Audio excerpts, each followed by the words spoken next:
people think about it, that's worship.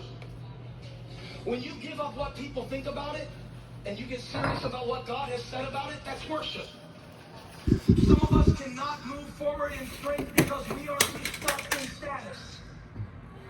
When you give up on what people say about it, people think about it, whether you're going to be embarrassed about it, when you worship and you say, God, you're so sovereign, look at all these wagons you sent.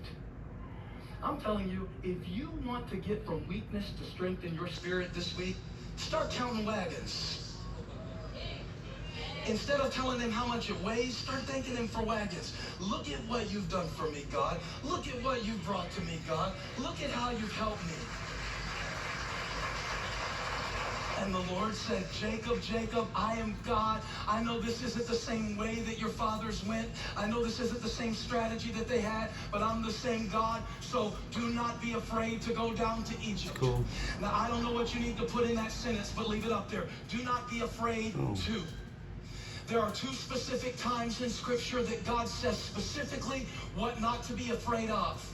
He tells Joseph, do not be afraid to take Mary home as your wife, because what is in her is of me.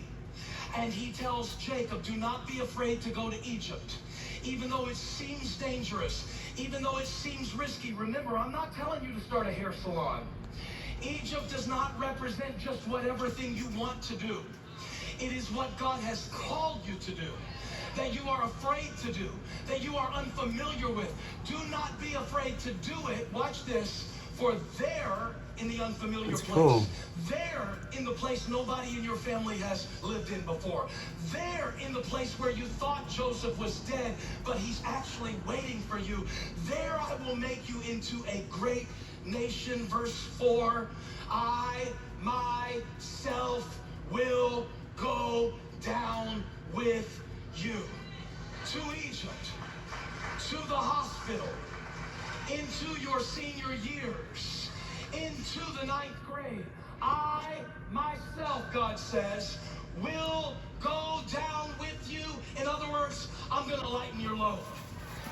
Because not only do you have weight, and not only do you have wagons, and not only do you have worship, but when you worship me, the weight lifts, and your wagons have wings, and I'm carrying you because I got wings.